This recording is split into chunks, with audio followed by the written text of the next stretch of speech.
गुमराह तो वो हैं जो घर से नहीं निकलते। किसी कमाल के शायर ने कमाल की बात कही और आज जो हमारे मेहमान हैं उन पर यह बात सटीक बैठती है। वो ये समझाते हैं कि आसमान में सुराख हो सकता है, अगर आपकी नीयत है, अगर आप में हौसला है, हिम्मत है, तो आप अपने हर ख्वाब को मुकम्मल कर सकते हैं। खेसारी लाल यादव, बहुत बहुत शुक्रिया यहाँ आने के लिए। और काफ़ी लोगों ने हमसे कहा था कि खेसारी भैया को बुलाइएगा। कोई अपने आप को पावर स्टार कहता है, कोई अपने आप को सुपर स्टार कहता है, लेकिन जितना लोगों से हमने देखा, लोग आपको किंग कहते हैं, जो दिलों पर राज करता है। ये लोगों का प्यार है बाबा। और न्यूज़ बुक के देखने वाले जितने भी श्रोता हैं सबको दिल से प्रणाम। और मैं भी आपका फ़ैन हूँ। और ये मेरा सौभाग्य है कि मैं आज इस लायक बना जो आप जैसे ज्ञानी आदमी और आप जैसे शुभ विचार और इतने प्यारे हृदय के आदमी हैं आप। आपके सामने मुझे बैठने का मौका मिला तो ये हम सबका सौभाग्य है। क्योंकि आपको भी पता है और पूरी दुनिया को पता है कि मैं पढ़ा नहीं, सिर्फ लड़ा हूँ अपनी ज़िंदगी से। तो लड़के बड़ा हुआ मैं, पढ़ के नहीं। बट आप जैसे बड़े भाइयों का जगह जहाँ आदमी खड़ा होने के लिए सोचता है, आज मैं आपके सामने बैठा हूँ, ये मेरी सौभाग्य है। यूपी बिहार में एक बहुत बड़ी आबादी है जो आपसे अपने आप को रिलेट कर पाती है। आज आप बहुत सारे लोगों के लिए प्रेरणा भी हैं, बहुत सारे लोग आपकी तरह बनना भी चाहते हैं, बहुत सारे आपके फैन भी हैं। लेकिन हम चाहते हैं कि थोड़ा शुरू से शुरू किया जाए, शुरू वाला बहुत कठिनाई था। क्योंकि और ये ठीक है, लोग अपनी रोने वाली कहानी सक्सेसफुल होने का बताते हैं, लेकिन कई कहानियां असली होती हैं। हर कहानी वो टीवी वाली नहीं होती है कि टीवी पे आंसू दिखाएं कि हम बहुत गरीब थे। आप थे।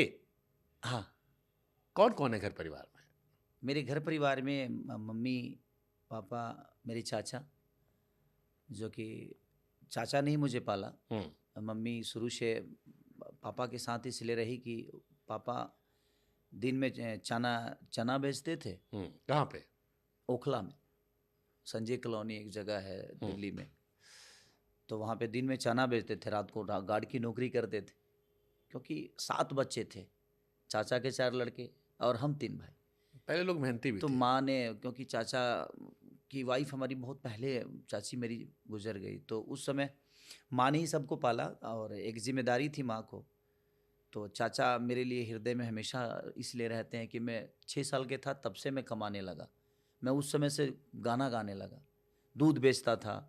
6 साल में कहाँ गाना गा रहे थे? हाँ, किस मतलब कहाँ पर?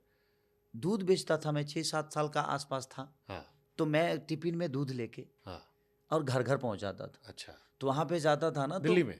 नहीं, गांव पे। अच्छा, गांव पे। ओके दिल्ली में तो मैं 2003-4 में आया। Okay okay okay. हाँ, तो वहाँ पे मैं दूध लेके जाता था तो पानी उनी मिलाना होता था थोड़ा सा, तो 2 रुपये मेला के लिए भी मिलते थे उसी में से।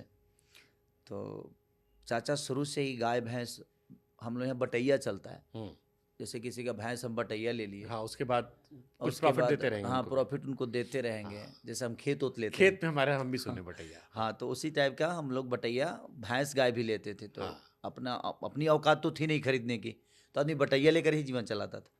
तो चाचा 15-15 भैंस गाय हिसाब से आदमी करता भी था। और शुरुआत वहीं से हुई मेरी। और मेरे जीवन में चाचा के मेरे रोल बहुत ज़्यादा रहा। उन्होंने मुझे साइकिल पे बैठा बैठा कर, ब्यास लोग पहले होते थे, अब आज भी हैं, रामायण महाभारत जो गाते हैं हमारे यहाँ, तो उन्हीं के साथ में सीखता था। नहीं और तो हमारे यहाँ जैसे कई बार लोग कहते हैं कि अंग्रेज जब भारत से गए तो वो सबसे गंदी चीज़ कर कर ये गए थे कि हमारे सपनों की औकात छोटी कर गए थे। हम बड़ा सोचना ही भूल गए थे कई सालों तक कि ये बड़ा होता है।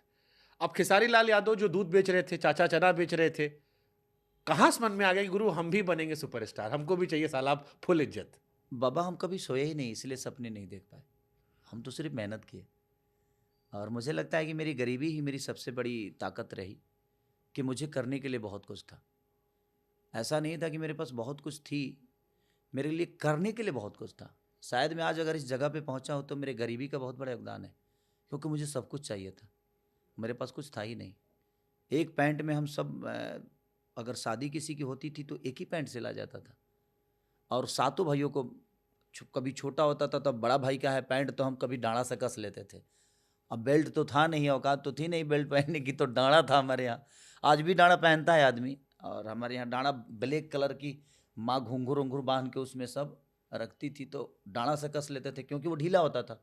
भाई का कमर और हमारा कमर, तो और यहाँ से आदमी मोड़ता था इसको, और मोड़ के उसी से बारात चले जाते थे हम लोग। तो वो गरीबी इतनी ज़्यादा थी ना कि, बट एक चीज़ था, उस गरीबी में प्यार बहुत थे। आजकल आज पैसे हुए ना तो सारे रिश्ते कहीं ना कहीं थोड़े से अलग हो गए, और आज भी आदमी रिश्तों को समेटने की कोशिश करता है, बट उनको लगता है कि हम उनसे दूर हो गए। नहीं तो खेसारी लाल यादव से एक सवाल हम भी पूछेंगे। जैसे अभी नवाजुद्दीन सिद्दीकी का हमने इंटरव्यू किया, तो नवाज भाई ने हमसे एक बात कही, कहा यार जब पैसा आ गया ना शुभांकर तो अकेलापन भी आ गया। हाँ, अब सोचना पड़ता है किसको फोन लगाएं।